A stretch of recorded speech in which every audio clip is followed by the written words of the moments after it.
ला हौला वला कुव्वता इल्ला बिल्लाहिल अलिय्यिल अज़ीम। अऊज़ु बिल्लाहि मिनश शैतानिर रजीम। बिस्मिल्लाहिर रहमानिर रहीम। अल्हम्दुलिल्लाहिल्लज़ी हदाना लिहाज़ा वमा कुन्ना लिनहतदिया लौला अन हदानल्लाह लक़द जाअत रुसुलु रब्बिना बिल हक़्क़। अस्सलातु वस्सलामु अला सय्यदि अस्लिम मा फ़िल वजूद सिर्रिल्लाहि फ़ी कुल्लि मौजूद नुक़्तत दायरतिल वजूद साहिब लिवाइल हम्द वल मक़ामिल महमूद अल फ़ातिह लिमा ग़लक़ वल ख़ातिम लिमा सबक़ अल मौलनिल हक़ बिल हक़ बिल क़ासिम मुहम्मद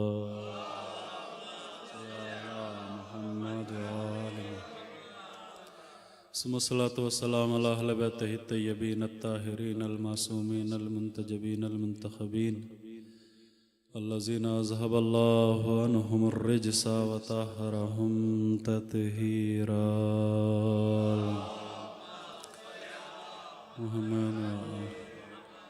व लानतुल्लाहि अला अदाइहिम व गासिबि हुक़ूक़िहिम व मुनकिरी फ़ज़ाइलिहिम व क़तलतिहिम अजमईन।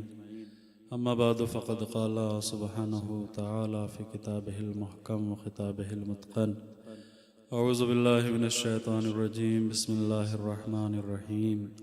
व क़ाला रब्बुकुम उदऊनी अस्तजिब लकुम इन्नल्लज़ीना यस्तकबिरूना अन इबादती सयदख़ुलूना जहन्नम दाख़िरीन। सल्लल्लाहु अलैहि मुहम्मद।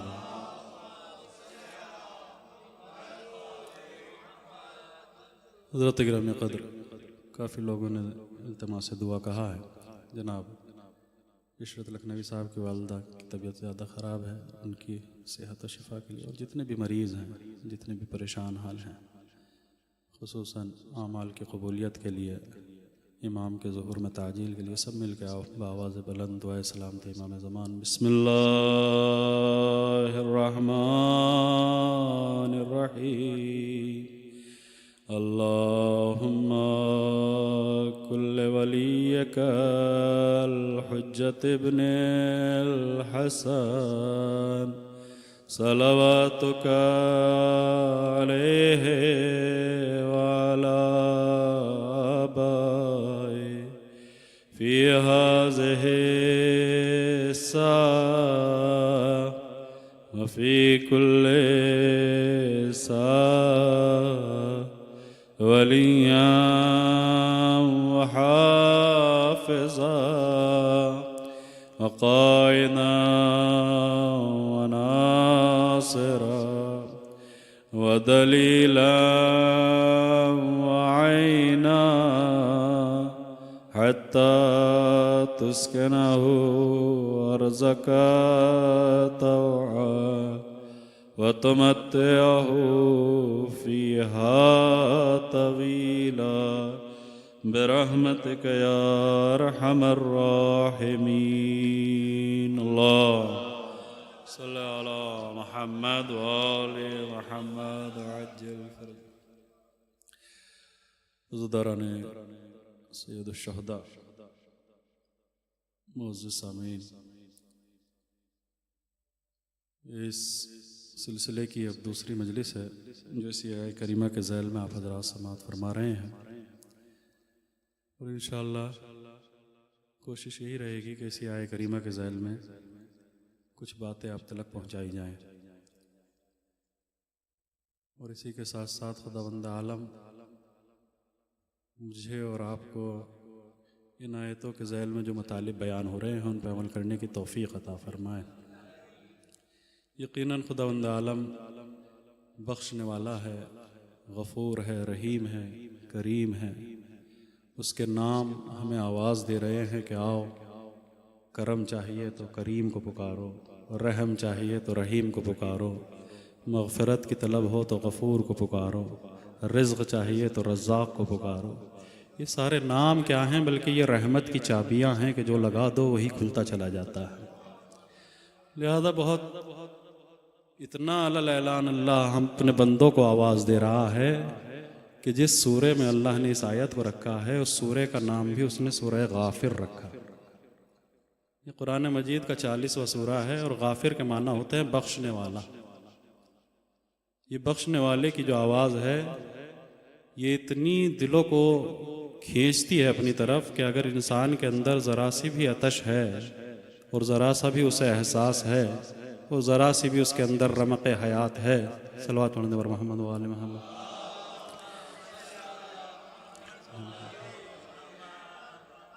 अगर ज़रा भी उसके अंदर रमक़ हयात है और दिल नहीं मरा है, दिल ज़िंदा है, भले ही वेंटिलेटर पे चल रहा हो, तो वो इस आवाज़ को महसूस करेगा कि ये कौन है कि जो आवाज़ लगा रहा है कि गाफिर, बख्शने वाला। एक आदमी जिसने रोज़ा ही न रखा हो, उसकी तरफ से शरबत बटे या पानी, उससे फ़र्क नहीं पड़ने वाला। लेकिन अगर एक इंसान ने सुबह से शाम तक रोज़ा रखा है और आतश बढ़ती चली गई है, प्यास का एहसास ज़्यादा है, तो अगर कोई पीछे की सफ़ में हल्के से भी कहेगा कि पानी, तो उसके कान उधर जाएंगे। क्यों? इसलिए कि उसकी रूह पानी को तलाश कर रही है। लिहाजा जिस इंसान को जिस चीज़ की तलाश होती है वो उसको तलाश करता है, ढूंढता है, जैसे एक रोज़ादार पानी को तलाश करता है। अज़ान का वक्त होने लगता है तो एहतमाम अफ्तार का होने लगता है। लिहाजा इंसान की तलाश होती है। इसी तरीके से जैसे इंसान के अंदर प्यास है तो पानी की तलाश है, तो अगर गुनाहगार है तो उसे किसी बख्शने वाले की तलाश होनी चाहिए।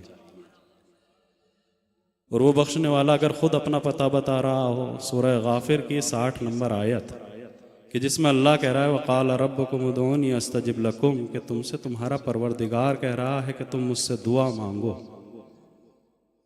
अस्तजिब लकुम, मैं तुम्हारी दुआओं को कबूल करूँगा। इन्नल लज़ीना यस्तकबिरून अन इबादती, और बेशक वो लोग कि जो हमारी इबादत से अकड़ते हैं, सयदखुलून जहन्नम दाखिरीन, अन करीब, बईद नहीं कहा अल्लाह ने, सीन सीने तकरीब के लिए आता है अरबी ज़बान में। जब सयदखुलून जहन्नम दाखिरीन, अन करीब, जैसे ये हमारे दरवाज़ों को छोड़ेंगे तो ये जहन्नम की तरफ चल पड़ेंगे और जहन्नम में इस आलम में दाखिल होंगे कि रुस्वा हो चुके होंगे, जलील हो चुके होंगे। अल्लाहु अकबर। यानी खुदा से दूरी का मतलब है ज़िल्लत, खुदा से दूरी का मतलब है इंसान का बेआबरू हो जाना, खुदा से दूरी का मतलब है इंसान का अपनी इज्जत को खो देना, बेआबरू हो जाना। ये कोई कमाल नहीं है कि इंसान खुदा के दरवाजे को छोड़ के चला जाए। वो एक सजदा जिसे तू गिरा समझता है, 1000 सजदों से देता है आदमी को नजात। ये एक सजदा है वल्लाह। एक सजदा अगर अल्लाह के दरवाजे पे कर लिया जाए, एक बार हाथ उसके दरवाजे पे फैला दिए जाएं, तो वो इस पेशानी की भी आबरू रखता है, इन हाथों की भी आबरू सलामत रखता है। या अल्लाहुम्मा सल्ली अला मुहम्मद व। लिहाजा बड़ा अहम मरहला है। क्या वजह है? देखिए, हमें ये तलाश करने की ज़रूरत है कि जब अल्लाह आवाज़ लगा रहा है तो हम उसकी आवाज़ को सुन क्यों नहीं रहे। एक तो ये कि मांगने वाले खुद ढूंढते हैं कि कोई ऐसा दरवाज़ा नज़र आ जाए कि जहां हमारी आवाज़ को सुन लिया जाए, और एक वो कि देने वाला खुद आवाज़ दे रहा है कि कौन है जो हमसे मांगे और हम अता करें। अल्लाह, कितना फ़र्क है। और वादा भी अल्लाह का वादा है, वक़ाल रब्बुकुम उदूनी अस्तजिब लकुम, कि तुमसे तुम्हारा परवरदिगार कह रहा है कि तुम मुझसे दुआ मांगो, मैं तुम्हारी दुआ को कबूल करूँगा। अल्लाह अकबर। सिर्फ अल्लाह ने ये नहीं कहा कि मांगो हम देखेंगे फिर कबूल करेंगे। ये कितना कमाल है कि अल्लाह कह रहा है तुम मांगोगे और हम कबूल करेंगे। उदऊनी फस्तजिब लकुम। अब अगर इंसान ये कहता हुआ नजर आए कि मेरी दुआ कबूल नहीं हो रही है, इसका मतलब यह है कि अभी मांगा नहीं है, जिस दिन मांग लेगा कबूल हो जाएगी। दुआओं का मरहला भी अजीब है। यानी ये खुदा के बारे में सूए ज़न है, ये खुदा के बारे में बुरा ख्याल है कि अगर बंदा ये कहे कि मैं मांग रहा हूं और मेरी दुआ कबूल नहीं हो रही। इसका मतलब यह है कि हमने अभी दुआ को उसके शरायत के साथ पूरा नहीं किया। हमारे यहाँ तो दुआ का कॉन्सेप्ट ही अलग है। हमारे यहाँ दुआ का मतलब है जरूरत, कि इंसान को कोई जरूरत होगी तो ये दुआ मांगेगा। पैसा है तो क्या जरूरत है हाथ फैलाने की, रोजगार है तो क्या जरूरत है खुदा के दरवाजे पे जाने की। जिस दिन मुसीबत आएगी उस दिन खुदा याद आएगा। अभी बच्चे हैं, औलाद है, ताकतवर हैं, जिस दिन बीमार होंगे उस दिन खुदा याद आएगा। जिस दिन डॉक्टर जवाब देगा उस दिन खुदा याद आएगा। हमारे यहाँ जरूरत का मतलब मामला है अल्लाह से। कि हमें खुदा याद ही जब आता है जब जरूरत होती है, लेकिन अल्लाह ने जरूरत के तहत दुआ को नहीं रखा है। अल्लाह ने जरूरत बना के दुआ को नहीं रखा है। अल्लाह क्या कह रहा है? वक़ाल रब्बकुम उदऊनी अस्तजिब लकुम, तुमसे तुम्हारा परवरदिगार कह रहा है कि तुम मुझसे मांगो, तुम मुझे पुकारो, मैं तुम्हारी दुआ को कबूल करूंगा। इन्नल लज़ीना यस्तकबिरूना अन इबादती, और बेशक वो लोग के जो हमारी इबादत से अकड़ते हैं। अब अल्लाह ने ये नहीं कहा जो दुआ से अकड़ते हैं, अल्लाह ने लफ्ज को बदला।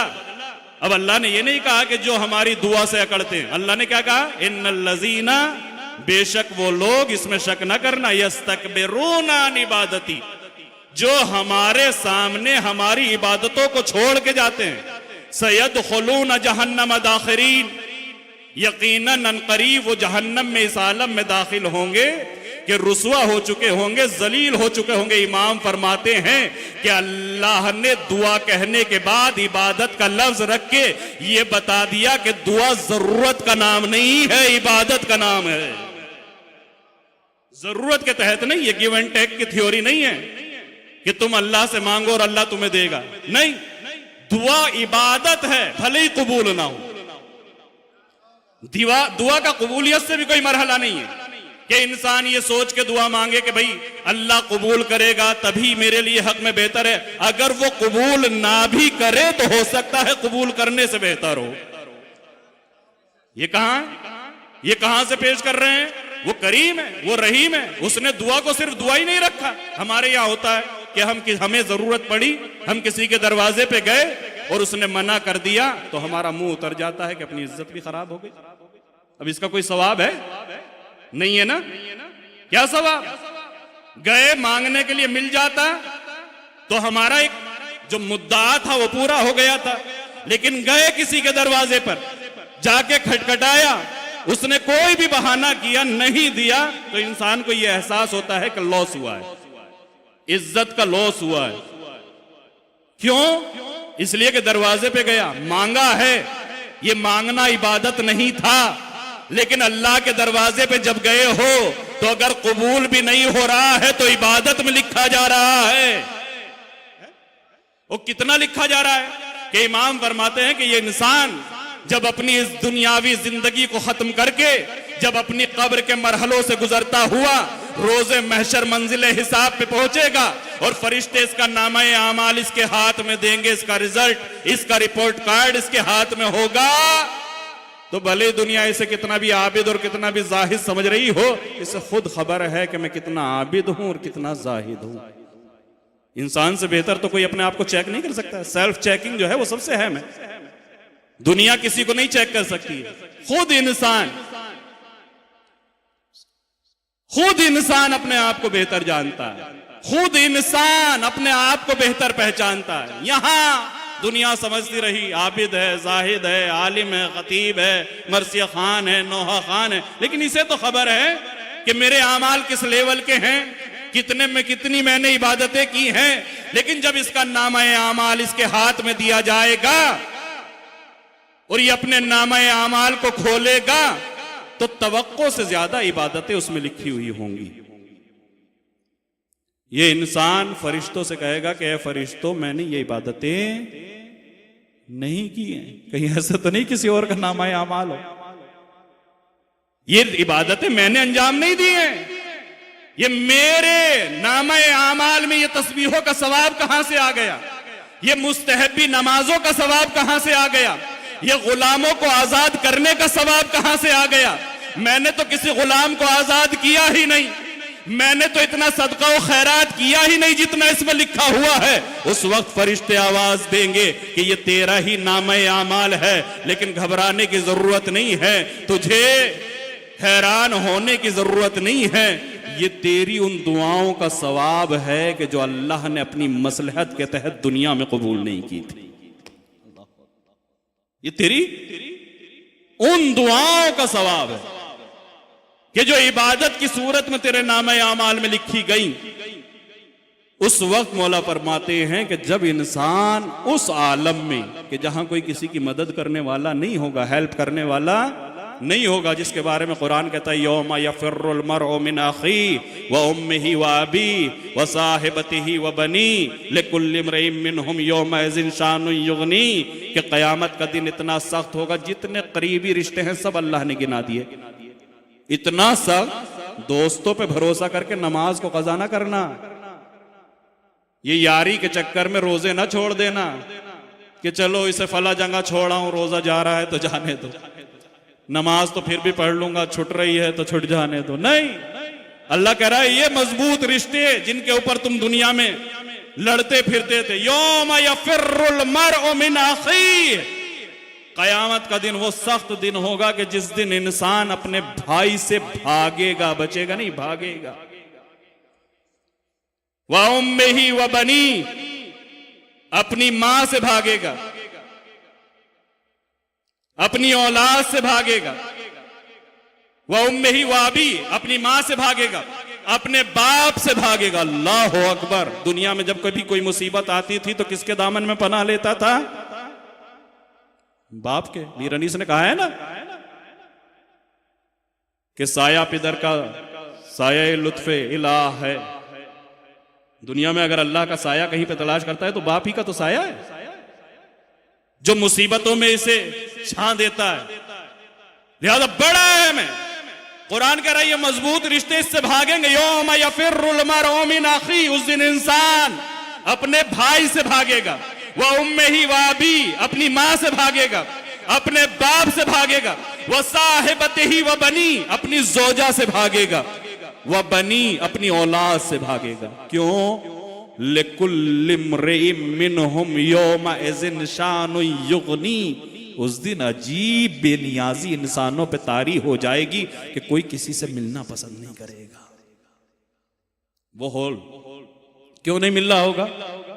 इसलिए कि अब यहां से कुछ मिलने की उम्मीद नहीं है। हो सकता है ये मिला तो भाई कहेगा कि ला मेरा हक, मां कहे कि ला मेरा हक, बाप कहे कि ला मेरा हक, जोजा कहे कि ला मेरा हक। यहां खिदमतें ले लेना आसान है, लेकिन अगर इनका शुक्रिया अदा नहीं किया है तो वहां देने के लिए तैयार रहना।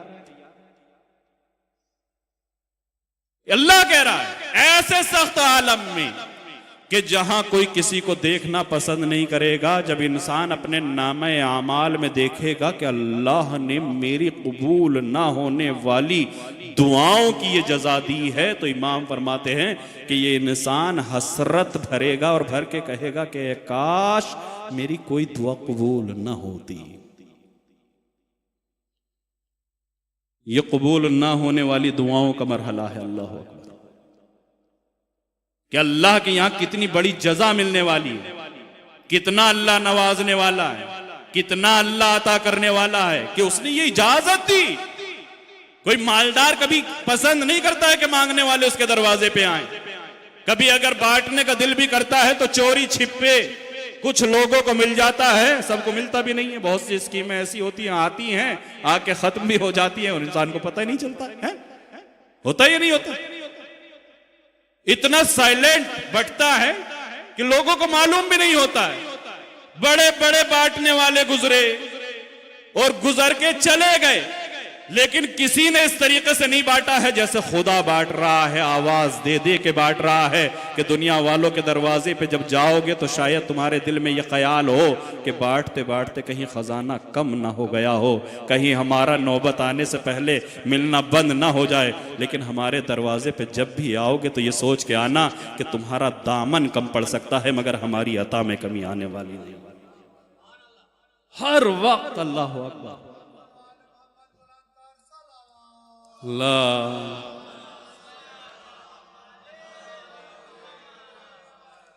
आवाज दे रहा है परवरदिगार। फिर क्या वजह है जब उसने इतना यकीन दिला दिया है कि तुमसे तुम्हारा परवरदिगार कह रहा है। अल्लाह अकबर। कुरान के लफ्जों पे अगर बातें की जाए तो कुरान मौजज़ा है, बलागत के एतबार से भी मौजज़ा है, मानी और मफाहिम के एतबार से भी मौजज़ा है। बलागत यह है कि अल्लाह ने यह नहीं कहा काल अल्लाह हो कि तुमसे अल्लाह कह रहा है। क्या कहा? वकाला रब्बकुम उदऊनी अस्तजिब लकुम। तुमसे कौन कह रहा है? तुम्हारा परवरदिगार। अच्छा, हर इंसान किसी इज्जतदार से अपने रिश्ते को जोड़ता है ना, तो मेरा अल्लाह हम इतने इज्जत वाले कहाँ हैं? कहना है तो कह के काला रब्ब मोहम्मद, काला रब्ब मूसा, काला रब्ब हारून, काला रब्ब ईसा, काला रब्ब याकूब। मेरा अल्लाह अगर निस्बत भी देनी है तो किसी नबी से दे। अल्लाह अकबर। अल्लाह आवाज देगा कि अगर मैं निस्बत दे दूं तो इस बंदे को अपनाइयत का एहसास नहीं होगा। जिससे उसका बाप भागने वाला हो, जिससे उसके रिश्तेदार निगाहें छिपाने वाले हों, उससे अल्लाह अपने रिश्ते को जोड़ रहा है कि मैं मूसा का परवरदिगार हो के तुझसे नहीं कह रहा हूं, तेरा परवरदिगार हो के तुझसे कह रहा हूं। ये सारे तकल्लुफात अल्लाह को खत्म करने हैं।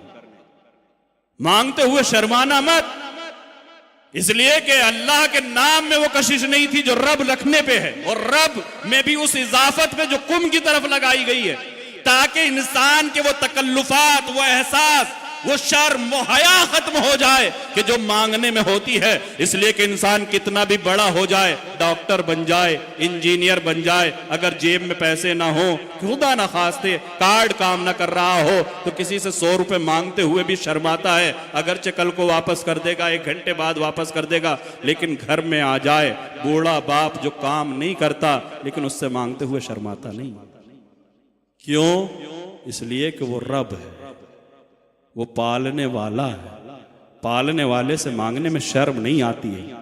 तो जब रब्बे मजाजी से मांगने में इंसान नहीं शर्माता है, तो रब्बे हकीकी से मांगने में क्यों शर्मा रहा? रब्बुकुम उदूनी, तुमसे तुम्हारा परवरदिगार कह रहा है कि तुम मुझसे दुआ मांगो, मैं तुम्हारी दुआ को कबूल करूंगा। इतनी इस्तेहकाम के साथ परवरदिगार कह रहा है कि कबूल करूंगा। उदूनी फस्तजिब लकुम, फाए फौरियत है, फौरन, देर में नहीं, फौरन जैसे ही तुम मांगोगे मैं तुम्हारी दुआ को कबूल करूंगा। इसी के ज़ैल में बयान करूंगा कि फिर दुआएं कबूल क्यों नहीं होती हैं, और अल्लाह ने जब इतना यकीन दिलाया है तो फिर हमारा दुआ मांगने को दिल क्यों नहीं करता है? शिकायतें तो करने पहुंच जाते हैं कि नहीं जाना जाने क्यों दुआ कबूल नहीं हो रही है। अल्लाह अकबर। करीम परवरदिगार की शिकायत, मौला फरमाते हैं कि ऐ बंदो ये जुल्म ना करो, अल्लाह के बारे में ये गुमान कायम ना करो कि अल्लाह तुम्हारी दुआ को कबूल नहीं कर रहा है। बंदों से ये ना कहते फिरो कि मैं दुआ मांग रहा हूं और दुआ कबूल नहीं हो रही है। ये करीम परवरदिगार की शिकायत जलील बंदों से कर रहे हो। वो करीम परवरदिगार कि जो इतना अता करने वाला है कि जिसने तुम्हें बगैर मांगे सब कुछ अता किया है। अल्लाह अल्लाह या रसूल या। क्यों? सलवात पढ़े मोहम्मद। थोड़ा आगे आगे आ जाएंगे, आ जाए, थोड़ा आगे आगे आ जाए, थोड़ा सा।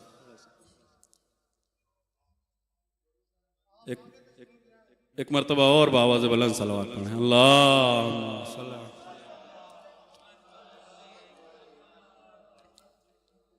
क्या हुआ? जब अल्लाह ने इतने इस्तेहकाम के साथ यकीन दिलाया है इस बंदे को कि देखो किसी के वादे पे यकीन न करना, मैं तो सादिकुल वाद हूं, मेरे वादे तो सच्चे हैं, मैंने अगर वादा किया तो मैं अपने वादे को पूरा करने वाला हूं। फस्तजिब लकुम, फौरन मैं तुम्हारी दुआ को कबूल करूंगा। और उधर तहदीद भी कि इन्नल्लज़ीना यस्तकबिरूना अन इबादती सयदखुलूना जहन्नमा दाखिरीन, कि अगर तुमने हमारे दरवाजे को छोड़ा, हमारी इबादत से अकड़े, तकब्बुर किया, गुरूर किया। बाज़ रिवायतों में आया है, देखिए नमाज अफ्तार जरूरी है, लेकिन अफ्तार के चक्कर में नमाज पढ़ के फौरन ना भाग ले। रिवायतों में आया है कि जिस नमाज के बाद इंसान दुआ नहीं मांगता है, फरिश्ते उस नमाज को इस पढ़ने वाले के मुंह पे मारते हैं, और अल्लाह कहता है कि तूने मुझे इस लायक तो समझा कि मेरी इबादत करे, इस लायक नहीं समझा कि मुझसे कोई सवाल कर सके। लिहाजा दुआ के बगैर मुसल्ला ना छोड़ना, दुआ जरूर करना। लिहाजा क्या वजह है कि हम दुआओं से इतना गाफिल हो रहे हैं? क्यों हमारा दुआओं में दिल नहीं लगता? क्यों हमारा मांगने को दिल नहीं करता? क्यों हम दुआ के लिए अल्लाह की बारगाह में हाथ नहीं उठाते? और उठाते भी हैं तो हमारा दिल यकीन के आलम में नहीं होता है कि पूरी भी होगी या नहीं होगी, जबकि अल्लाह कह रहा है कि जरूर पूरी होगी। क्यों है, क्या ऐसी वजह? इसकी बहुत सी वजूहात हैं। एक वजह तो यह है कि हमारा जो दुआओं में दिल नहीं लगता है, हमें बस जल्दी होती है कि किसी तरीके से खत्म और भागें, न दुआ में दिल न नमाज में दिल। उसकी वजूहात हैं। ऐसा नहीं है कि हम किसी को ये कहने लगे कि भाई ये जो है वो नमाज में इसका दिल नहीं लगता है। इसकी वजह है, ये बच्चा अगर खाना नहीं खा रहा है तो इसका टेस्ट कराना जरूरी है कि इसको क्या गड़बड़ हो गई है, हाजमा हो रहा है या नहीं हो रहा है। तो जब हाजमा नहीं होता है तो भूख नहीं लगती है, जब पेट खराब हो जाता है तो भूख लगना बंद हो जाती है, जब रूह बीमार हो जाती है तो लुत्फ इबादत खत्म हो जाता है। इसका एक अपना टेस्ट। जनाब मूसा जा रहे हैं कोहे तूर पे खुदा से मुलाकात के लिए, खुदा की बारगाह में कलाम करने के लिए। कलीम है। कौम ने जाते हुए देखा, बनी इसराइल बड़ी जिद्दी कौम, तो सोचा कि चलो आज मूसा रोज हमें समझाते हैं, आज हम मूसा ही को समझा दें। ये होता है, हर तरह के जसूर कौम में होते हैं। कि चले आज मूसा ही को समझाएं। करीब आने के बाद कहा, मूसा हमें ऐसा लगता है कि तुम्हारा खुदा तुमसे मोहब्बत नहीं करता। अल्लाह, हमें ऐसा लगता है। क्या क्यों? क्या इसलिए हमें ऐसा लगता है कि तुम्हारा खुदा तुमसे मोहब्बत नहीं करता कि अगर वो तुमसे मोहब्बत करता होता तो हम तुम्हें परेशान कर रहे हैं, तुम्हें अजियतें दे रहे हैं, तुम्हें पत्थर मार रहे हैं, तुम्हें झुटला रहे हैं, तुम्हारी जिंदगी हमने दू भर कर रखी है। कभी तो उसे गैज़ आ जाना चाहिए था, हम पे अजाब नाजिल कर देना चाहिए। ये होता है खुद अजाब को दावत देना। कभी कभी इंसान ऐसा करता है। क्या हुआ? ए मूसा हमें ऐसा लगता है, और इसकी वजह भी है। मौलाए कायनात नहजुल बलागा में फरमाते कि तुम्हारे दोस्त भी 3 तरह के हैं और तुम्हारे दुश्मन भी 3 तरह के। 3 लेयर्स में तुम्हारे दुश्मन हैं और 3 ही लेयर्स में तुम्हारे दोस्त हैं। इमाम फरमाते हैं, एक तुम्हारा डायरेक्ट दोस्त, दूसरा तुम्हारे दोस्त का दोस्त, तीसरा तुम्हारे दुश्मन का दुश्मन, ये भी तुम्हारा दोस्त है। फिर फरमाते हैं तुम्हारे दुश्मन भी 3 तरह के, एक तुम्हारा दुश्मन, एक तुम्हारे दुश्मन का दोस्त और एक तुम्हारे दोस्त का दुश्मन। ये 3 तरह के। अगर अल्लाह तुम्हें दोस्त रखता है तो इस दोस्ती का तकाजा है कि अगर हम तुम्हारे दुश्मन हैं तो अल्लाह को हमसे दुश्मनी करनी चाहिए थी। मूसा करें तो क्या करें? मूसा ने कौम का ये सवाल दिल में रखा, दिल को चोट तो लगी लेकिन खुद जवाब नहीं दिया। कौम ने कहा है कि जाके खुदा से कहना। वो कौम जिसे खुदा पे यकीन ही नहीं है, वो मजाक उड़ाने के लिए कह रही है, जाओ जा रहे हो खुदा से तो कहना कि अगर इतना ही मूसा को दोस्त रखता है तो हम पे अजाब नाजिल क्यों नहीं किया? हमारे तो काम सब अच्छे चल रहे हैं। मूसा आए कोहे तूर पे, खुदा से कलाम हुआ। कब मूसा आज कुछ परेशान नजर आ रहे, आज कुछ दिल उतरा हुआ सा नजर आ रहा है। कहा मूसा, कहा मेरे परवरदिगार, आज कौम ने अजीब शिकवा किया, आज कौम ने अजीब ताना दिया। ये ताना तो कभी मैंने तेरी बारगाह में नहीं किया कि मेरा अल्लाह मेरी कौम मेरी बातें नहीं सुन रही है, मेरी कौम मुझे परेशान कर रही है। मेरा अल्लाह, मैं अपनी जबान पे ये शिकवा लेके नहीं आया, लेकिन कौम ने आज मुझे ये ताना दिया है। मूसा अपने खुदा से कहना कि क्या वो तुम्हें दोस्त नहीं रखता? अगर वो दोस्त रखता होता तो हमारे ऊपर अजाब नाजिल करता। हम तुम्हारे लिए इतनी परेशानियां कर रहे हैं, तुम्हारे लिए कांटे बिछा रहे हैं, तुम्हें पत्थर मार रहे हैं, तुम्हारा जीना हमने दूभर कर दिया है, तुम्हारे रास्ते हमने बंद कर दिए हैं, तुम्हें हर तरीके से परेशान कर रहे हैं। अगर खुदा तुमसे दोस्ती रखता होता और हम तुम्हारे दुश्मन हैं तो अल्लाह को हमें दुश्मन समझना चाहिए था। आवाज़ कुदरत आई है, मूसा जाओ और जाके कौम से कहना कि अल्लाह ने जैसा अजाब उन पे नाजिल किया है ऐसा तो किसी पे नाजिल ही नहीं किया। अल्लाह अकबर। अब यहां से हमें होशियार होने की जरूरत है। खुदा ना खास्ता कि हम इस अजाब में मुब्तला हूं। ए मूसा जाओ और अपनी कौम से कहना कि खुश होने की जरूरत नहीं है, वो तो अजाब में है, और ऐसा अजाब हमने उन पर नाजिल किया है कि जैसा इससे पहले किसी कौम पे नाजिल ही नहीं किया। मूसा जानते सब हैं, लेकिन कलीम हैं, लिहाजा कलाम परवरदिगार चाहिए। हाथों को जोड़ के कहा कि माबूद में जाके कह तो दूंगा, लेकिन वो फिर हंसेंगे, और हंसने के बाद कहेंगे कि मूसा कौन सा अजाब की बातें कर रहे हो, देखो हमारे खेत लहलहा रहे हैं, देखो हमारी औलाद अपने काम काज पे है, देखो हमारी तिजारतें चल रही हैं, देखो हमारे बाजार आबाद हैं, देखो हमारे ऊपर कितनी रहमतें हैं, कितनी नेमतें हैं, सारी जिंदगी तो हमारी बेहतरीन गुजर रही है।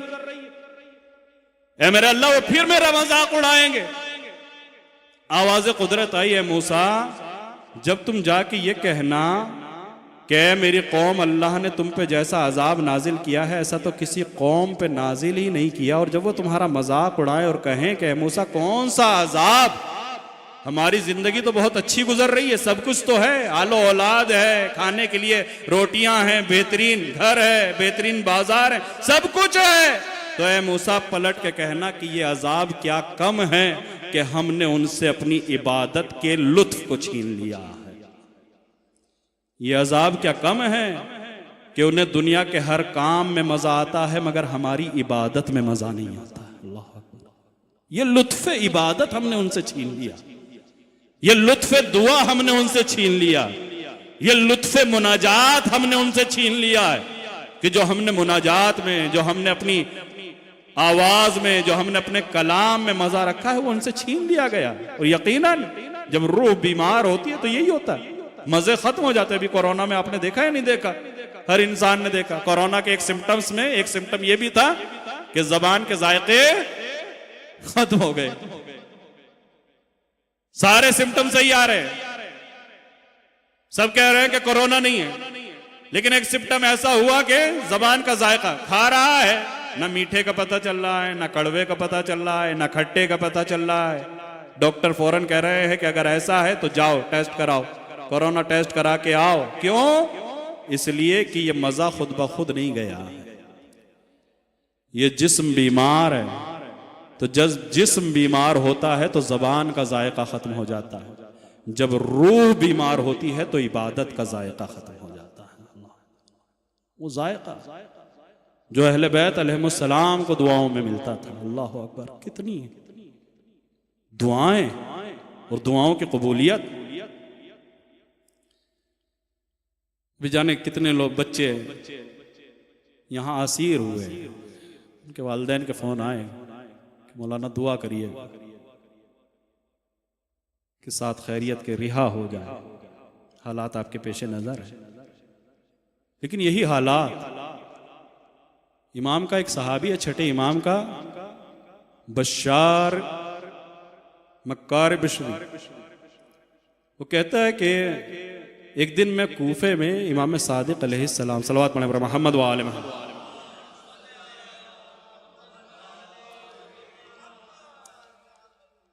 मैं इमाम की मुलाकात के लिए कूफे में पहुंचा, और जब मैं कूफे में इमाम की मुलाकात के लिए पहुंचा तो मैंने देखा कि जब मैं इमाम के घर में या मस्जिद में, इमाम बाज़ रिवायतों में कि मस्जिद कूफा में इमाम बैठे हुए हैं, इमाम बैठे हुए हैं और इमाम के आगे एक तबक रखा हुआ है, एक खान रखा हुआ है, उसमें खजूरें रखी हुई हैं ताज़ा, और इमाम उन ताज़ा खजूरों को खा रहे हैं। मैं इमाम की खिदमत में दाखिल हुआ, मैंने सलाम किया, इमाम ने जवाब सलाम दिया, मैं इमाम की खिदमत में जाके बैठा तो इमाम वो खुरमे खा रहे थे। इमाम ने फरमाया कि आओ मेरे साथ खुरमे खा लो। बशार कहता है कि जैसे इमाम ने ये फरमाया कि आओ मेरे साथ खुरमे खा लो, तो मैंने फरमाया कि मौला मेरी जान आप पे फिदा, अल्लाह आपको खुश रखे, मेरी हालत ऐसी नहीं है कि मैं ये खुरमे खा सकूं। मौला मैं परेशान हूं, मैं इस वक्त ये खुरमे नहीं खा सकता। जब इंसान परेशान होता है तो उसका खाने पीने में दिल नहीं लगता है। इमाम ने देखा कि ये मेरा चाहने वाला परेशान है, तो ये नहीं पूछा कि परेशानी क्या है। इमाम ने कहा कि तुझे मेरे उस हक का वास्ता जो तेरी गर्दन पे है, आगे आ और मेरे साथ खुरमे खा।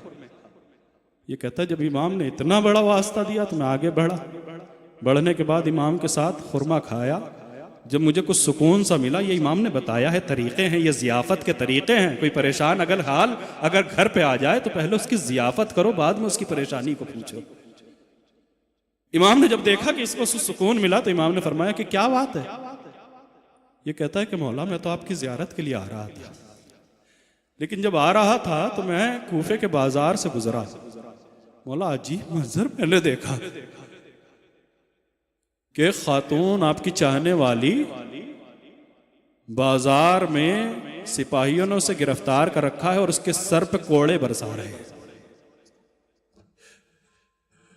मौला उसके सर पे कोड़े बरसा रहे हैं। एक मुहज्जबा हिजाब में आपकी चाहने वाली उस बाजार में उसे गिरफ्तार कर रखा है और उसे कोड़े उसके सिर पे मारते हुए लेके जा रहे हैं। मौला ताज्जुब तो मुझे ये हुआ मौला, दिल तो मेरा इसलिए घुट रहा है कि वो अल्लाह और रसूल का वास्ता देके लोगों को मदद के लिए पुकार रही थी, मगर कोई उसकी मदद नहीं कर रहा था। जैसे इमाम ने ये पूछा तो फौरन इमाम ने सवाल किया। जैसे ही बशार ने ये फरमाया, इमाम ने फौरन पूछा कि ऐसा क्यों उसे गिरफ्तार किया, क्यों उसे मार रहे थे? कब मौला मुझे नहीं मालूम, मैं उस वक्त मंजर मैंने नहीं देखा, लेकिन लोगों से मैंने सुना कि लोग ये कह रहे थे। जब मैंने लोगों से पूछा तो लोगों ने बताया कि ये खातून इस बाजार से गुजर रही थी और जब गुजर रही थी तो इसको ठोकर लगी और ये मुंह के बल जमीन पे गिरी। इसकी जबान से बेसाख्ता निकला लान अल्लाह अला कातिली की या फातिमा, फातिमा अल्लाह तेरे कातिलों पे लानत करे। जमाना कितना पुरशोभ था, अगर उसका अंदाजा लगाना हो ना तो आज के जमाने से लगा लेना। आज चाहने वालों की ताजियत पे कितना जुल्म है, अल्लाह अकबर।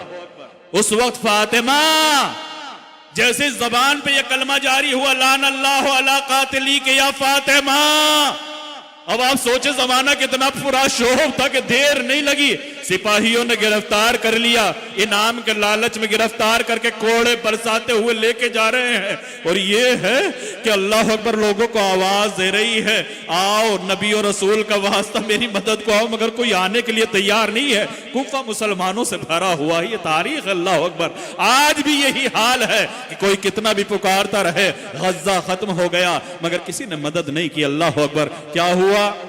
रावी कहता है, बशार कहता है कि जैसे मैंने इमाम से ये फरमाया कि मौला वो जमीन पे गिरी और बेसाख्ता बेअख्तियार उसकी जबान से ये निकला कि फातिमा अल्लाह तेरे कातिलों पे लानत करे। बशार कहता है, रावी है अल्लाह अकबर, बशार कहता है कि मैंने देखा कि इमाम जोर जोर से रोने लगे और इतना रोए कि रुमाल तर हो गया, फिर इतना रोए कि दाढ़ी तर हो गई। बशार कहता है कि मैंने देखा कि इमाम के सीने तलक आंसू पहुंच गए। अल्लाह अकबर। जैसे इमाम ने रोना शुरू किया, एक मरतबा बशार से कहा कि बशार चलो यहां से मस्जिद सहला चलते हैं, ए बशार चलो उसके लिए दुआएं करते हैं। अल्लाह अकबर। इसके बाद बशार कहता है कि इमाम ने अपने घर के खादिम को बुलाया और बुलाने के बाद कहा कि जा दारुल इमारा के दरवाजे पे खड़ा हो जा और जब तक वो मेरी चाहने वाली आजाद ना हो जाए तब तक पलट के ना आना, और देख मैं मस्जिद सहला में हूं। अल्लाह अकबर। इमाम तरीका बता रहे हैं कि कैसे दुआएं मांगी जाती है। इमाम ने बशार को साथ लिया। बशार कहता है कि इमाम ने मेरा हाथ पकड़ा और मुझे लेकर मस्जिद सहला में आए। मस्जिद में सहला में आने के बाद मैंने और इमाम ने 2 रकत नमाज पढ़ी। अकबर। दुआएं कैसे मांगी जाती, अल्लाह अल्लाह। बशार कहता है कि इमाम ने मुसल्ले पे खड़े होकर 2 रकत नमाज पढ़ी, 2 रकत नमाज हाजत पढ़ी होगी। अल्लाह अकबर। इसके बाद बशार कहता है कि इमाम ने अपने हाथों को दुआओं के लिए उठाया और खुदा को वास्ते देना शुरू किए। और बशार कहता है कि इमाम तब तक दुआ मांगते रहे जब तक के गुलाम ने आके ये खबर न कर दी कि मौला उसे बाइज्जत बरी कर दिया गया है। अल्लाह अकबर। मेरा मौला तब तक दुआ करता रहा। मैं कहूंगा मौला अरे चाहने वाली जमीन पे गिरी, अरे उसे दरबार में ले जाया गया तो आपसे बर्दाश्त ना हुआ।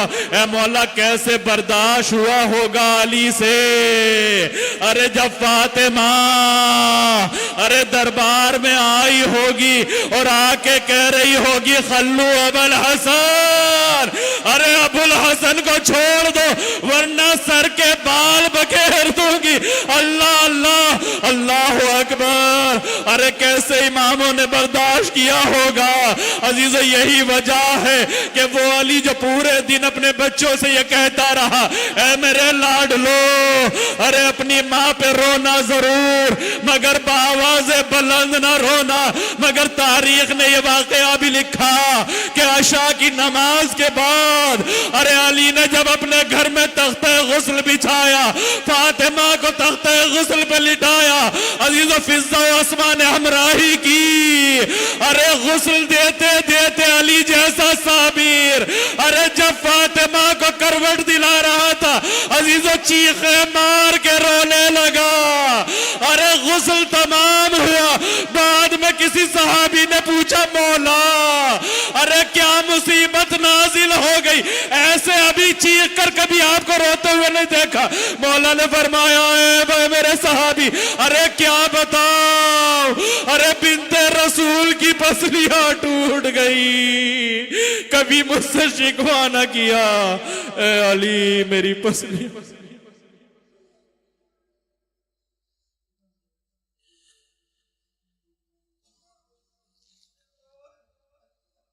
लानतुल्लाह अला कौम ज़ालिमीन सयअलमुल्लज़ीना ज़लमू यमनक़लबी यनक़लिबून। बारे अल्लाह तेरी बारगाह में दस्त दुआ है, तू रहमान है, तू रहीम है, तू करीम है, हमारी इस मुख्तसर सी इबादत को कबूल फरमा। बारे अश्क अज़ा के सदक़े में मेरे माबूद हमारे रोज़ों को, हमारी इस गिरिया उज़ारी को, हमारी इन दुआओं को, हमारी इन तस्बीहों को, हमारी इन इबादतों को अपनी बारगाह में शरफ़ कबूलियत अता फरमा। बारेला तो रहमान है, तो रहीम है, हमारी नीयतों को खालिस फरमा। बारेला तेरी बारगाह में दस्त दुआ है, हमारे दिलों को शैतान के वसवसों से महफूज फरमा। बारेला तो जवाज़ चाहत मासूमीन अलैहिस्सलाम का ज़माना पूरा शोभ है, शियान हैदर कर्रार दुनिया में जहाँ कहीं भी है मेरे माबूद, उनकी जान माल इज़्ज़त व आबरू की हिफाजत फरमा। बारेला तुझे वास्ता चाहता मासूमीन अलैहिस्सलाम के जो परेशान हाल हैं उनकी परेशानियों को दूर फरमा। बारेला जो मकरूज़ हैं उनको कर्ज़ से बगदोशी अता फरमा, जो बे औलाद हैं उन्हें औलाद नरीना अता फरमा। जनाब इशरत साहब की वालदा अलील हैं, उनके लिए और जितने भी मरीज़ हैं उन सब की सेहत व शिफा है मेरा अल्लाह। तुझे वास्ता चाहता मासूमीन अलैहिस्सलाम का मरीज़ मज़कूरा और तमाम जितने भी मरीज़ हैं उन्हें शिफाए कुल्ली अता फरमा।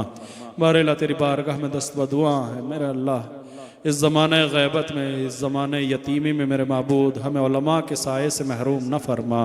बारेला उलमा का साया हमारे सरों पर कायम दायम फरमा, हमें उनकी इताअत और पैरवी करने की तौफ़ीक़ मरहमत फरमा। बारेला तो जवाज़ चाहत मासूमीन अलैहिस्सलाम का ममलकत इस्लामी और इस ममलकत की हिफाजत फरमा। बारेला तो जवाज़ चाहत मासूमीन अलैहिस्सलाम का दुश्मनान अहले बैत, दुश्मनान दीन इस्लाम अगर हिदायत के काबिल नहीं है तो उन्हें नीस्त नाबूद फरमा। बारेला तो जवाज़ चाहत मासूमीन अलैहिस्सलाम का हमारे इमाम के ज़ुहूर में ताजील फरमा, हमें उनके नासरीन में शुमार फरमा। रब्बना तक़ब्बल मिन्ना इन्नका अंतस समीउल अलीम। अहबाब एक आवाज़, एक ऐलान